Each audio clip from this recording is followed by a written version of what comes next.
నమస్తే అన్న అందరికీ నమస్కారం। ఈ రోజు కువైట్ లో ఉన్న దినార్ రేటు విలువ గురించి తెలుసుకున్నాం। ఈ రోజు కువైట్ లో ఒక దినారు 277 రూపాయల 1 పైసాగా ఉంది। 1000 రూపాయలకు 3 దినార్ల 609 ఫిల్స్ అయితే మనం చెల్లించాల్సి ఉంటుంది। 10,000 రూపాయలకు 36 దినార్ల 90 ఫిల్స్, 20,000 రూపాయలకు 72 దినార్ల 180 ఫిల్స్, 30,000 రూపాయలకు 108 దినార్ల 270 ఫిల్స్ అయితే మనం చెల్లించాల్సి ఉంటుంది।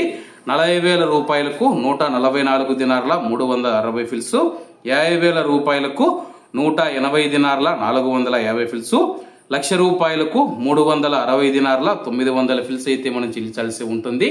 అలాగే నిన్న ఉదయం కువైట్ లో ఒక దినారు 277 రూపాయల 25 పైసలుగా ఉంది। నిన్నటికి ఈ రోజుకి 24 పైసలు తగ్గి ఈ రోజు కువైట్ లో ఒక దినారు 277 రూపాయల 1 పైసా వద్ద స్థిరపడినట్లు మార్కెట్ వర్గాలు వెల్లడించాయి। ఇవన్న ఈ రోజు కువైట్ లో ఉన్న దినార్ రేటు। మరిన్ని విశేషాలతో రేపటి వీడియోలో కలుద్దాం। అంతవరకు అందరూ బాగుండాలి, అందులో మనం ఉండాలి। అందరికీ నమస్తే అన్న, జై హింద్।